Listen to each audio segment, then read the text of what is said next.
The day the Virexi first laid eyes on Earth, they laughed. From their crystalline command deck high above our blue marble, the high strategist of the fleet, Admiral Shelar, scoffed at humanity's so-called defenses. Our satellites looked like toys, our weapons primitive, and our history, a messy timeline of wars, betrayals, and self-destruction. It confirmed everything the Virexi believed about lesser species.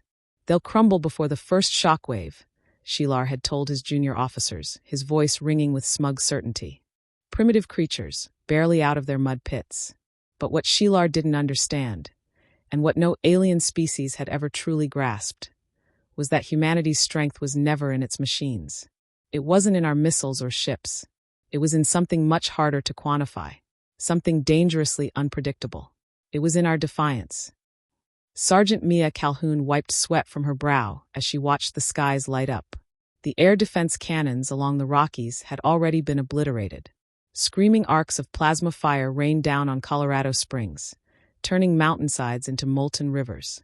And yet her squad, just 6 battered soldiers, low on ammo and soaked in ash, stood their ground at the overlook.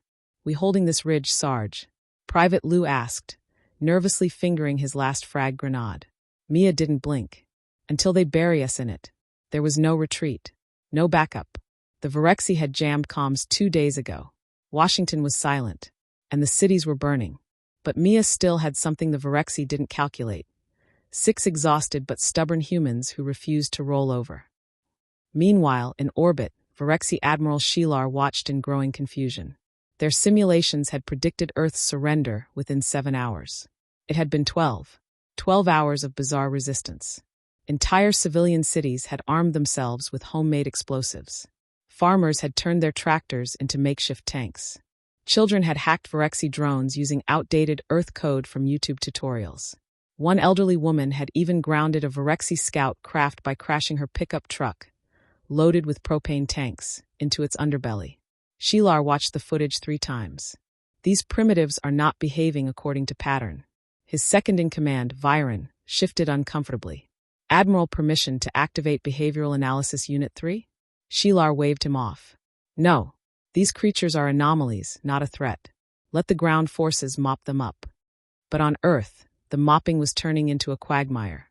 Sergeant Mia's unit had managed to disable an entire Virexi patrol using nothing more than steel cable, bear traps, and a stolen atmospheric detonator rigged to a lawnmower engine. The explosion sent chunks of alien metal across the valley. "We're gonna make the highlight reel for sure," muttered Private Jenkins as he limped away, one boot missing. Mia only grinned.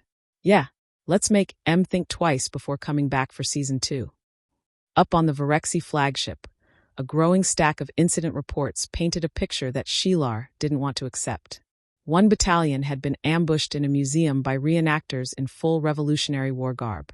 Another was swallowed by a collapsing coal mine the locals detonated themselves. A third was lured into an abandoned amusement park and taken out by roller coasters rigged with explosives. It wasn't strategy. It wasn't tech. It was madness. Viren stood stiffly before Shelar, sweat glistening on his upper crest. "Admiral, the behavioral unit has a hypothesis. Let me guess. They're insane." "Not exactly. They're imaginative, illogical, dangerous. They fight like their lives mean everything and nothing at once." Shelar frowned. "And that makes them dangerous?" "More dangerous than any species we've encountered." Shelar leaned back in his throne, optics narrowing. For the first time since the invasion began, a seed of unease took root in his chest. What kind of species laughed at their own destruction and kept fighting? Back on Earth, Mia crouched beside the smoldering wreckage of a Virexi walker. Her squad was down to 3, and her left arm was shredded. But they had taken the machine down. "We're still here," she whispered to herself. And she knew, somewhere out there, millions of others like her were doing the same. Not because they expected to win, because surrender had never been part of the plan. Far above, Admiral Shelar finally ordered a full fleet retreat. And across the stars, a new truth whispered its way into alien war councils. Humans don't fight fair. They fight until you wish they hadn't. And that makes them dangerous. The Virexi High Command had never ordered a full retreat before. But this wasn't retreat. It was recalibration. a tactical withdrawal to study a foe that, for once, didn't make any damn sense. On board the command ship Excellence, Viren stood in front of the hollow map of Earth, now covered in red notations and anomalous data points. Sir, every engagement since Colorado has broken predictive protocols. Our AI systems can't simulate their tactics anymore. Sheelar's voice was ice. Because they don't have tactics. They have rage. And desperation. Viren nodded grimly. Permission to send down infiltration observers disguised in morph skins? We need to understand them up close. Granted, Sheelar growled. And this time, bring back something useful. Down on Earth, in a scrapyard just outside Cheyenne, Mia Calhoun patched up her wound with duct tape and gunpowder. She had lost 2 more in the last skirmish. Jenkins and Lou were gone. Only Corporal Reyes remained at her side. A mechanic before all this, now a walking death trap of scrap armor and jury-rigged weapons. You see the ship overhead? Reyes muttered, pointing through the haze. Mia squinted.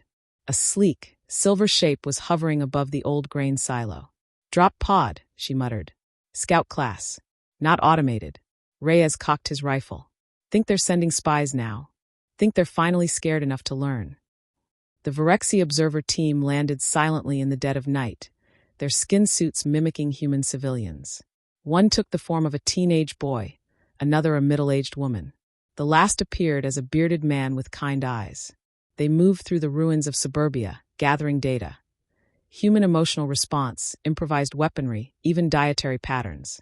But something went wrong on day 2. The team was ambushed, not asterisk by soldiers, but by children. Kids armed with slingshots and slurs, caked in dirt, their eyes burning with rebellion. One child spat in the Virexi's face. You think we're scared of your kind? You ain't the first to try and own this planet. The Virexi man, Unit 6B, stood stunned. You are unafraid? You don't get it, do you? The girl said, raising a cracked iPhone to record. You're the villain in our story now. And we never let the villain win. Back on the Excellence, the infiltration team's data poured in. The footage of makeshift militias forming in old high schools. Farmers launching potato cannons into troop transports. A prison gang who hijacked a Virexi dropship using nothing but sharpened toothbrushes and a fire hose. Sheelar watched in silence. Their concept of resistance is not centralized, Viren explained. It's cultural. They raise their young to idolize defiance. They celebrate rebellion, Sheelar muttered. Even in defeat, they laugh. Even when broken, they plan. Viren didn't meet his eyes. Their species' slogan in one of their languages is live free or die. So they choose death over obedience. No, Viren corrected. They choose meaning over comfort. That's what makes them dangerous. Mia and Reyes didn't wait for the next invasion wave. Instead, they took the fight to the enemy.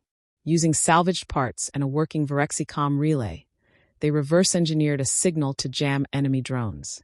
By the time they reached Fort Greyline, once an abandoned strip mall, now a refugee stronghold, they were legends. Kids ran up to Reyes. Is it true you fried a Virexi scout with a solar panel? Nah, Reyes smirked. Was a deep fryer. Solar panel just charged it. Mia didn't smile. She scanned the sky. They'll be back. And this time they'll bring more than fire. She was right. Sheelar had made his choice. Initiate Protocol Black Core, he commanded. Viren flinched. That would vaporize entire biomes, Admiral. Even Virexi forces on the ground. Enough studying. Enough mercy. If fear won't break them, we'll show them extinction. Aboard Excellence, a dark charge began to build in the belly of the ship. A gravitational warhead. A last resort against species too stubborn to die. Let's see if your Earth can bleed in silence, Sheelar whispered. Back at Fort Greyline, Reyes' salvaged relay pinged. Something's powering up in orbit, he said. Bigger than anything we've seen. Mia's face hardened. Time to call in the chaos. She opened the relay wide, broadcasting on all open frequencies. Not in code. Not encrypted. Just one message. They're planning to end us. So let's make it messy. Every city. Every hand. Every trick you've got. Now's the time. Show them who we are. The world answered. From Detroit to Delhi, Havana to Hanoi. Humans armed themselves not just with weapons but imagination. Old subway tunnels became ambush sites. Roller coasters loaded with IEDs. A retired theme park in Orlando transformed into a death maze. Sheelar watched it all, growing pale. They're not preparing to lose, Viren whispered. They're preparing to outlast. And for the first time, Shelar whispered back. What kind of species chooses pain over peace? Viren answered quietly. The kind that won't kneel. The kind that turns fear into fire. Section 2 ends with the Earth on the edge of annihilation. But something was shifting. Not just on the battlefield, but in the minds of the invaders. Because now the question wasn't how humans would die. It was whether the Virexi had made the mistake of waking up something they could never put back to sleep. The warhead loomed above Earth like a second moon. In the Virexi command ship's silent halls, the countdown began. 37 minutes until the gravitational core would detonate in Earth's upper atmosphere. It would tear the sky apart, shatter tectonic plates, and erase every trace of resistance. Shelar stood at the observation port, hands behind his back, unmoving. Below, the Earth rotated calmly, unaware of its coming annihilation. Or so he believed. But Earth was not unaware. Sergeant Mia Calhoun sat cross-legged on the scorched rooftop of a Denver hospital. The relay unit balanced on her lap. The signal Reyes had stolen was crude, unstable. But it was enough. Enough to reach a battered orbital satellite the Virexi had long forgotten. Enough to bounce a message across space, through interference, through debris, through desperation. To any ship, any ally, anyone listening. This is Earth. We don't have much time. They're going to burn the whole damn sky. But we're still here. We are not done. We are not gone. If you can hear us, help us stand. Or help them fall. She clicked send. It was all she could do now. Shelar's countdown ticked to 23 minutes.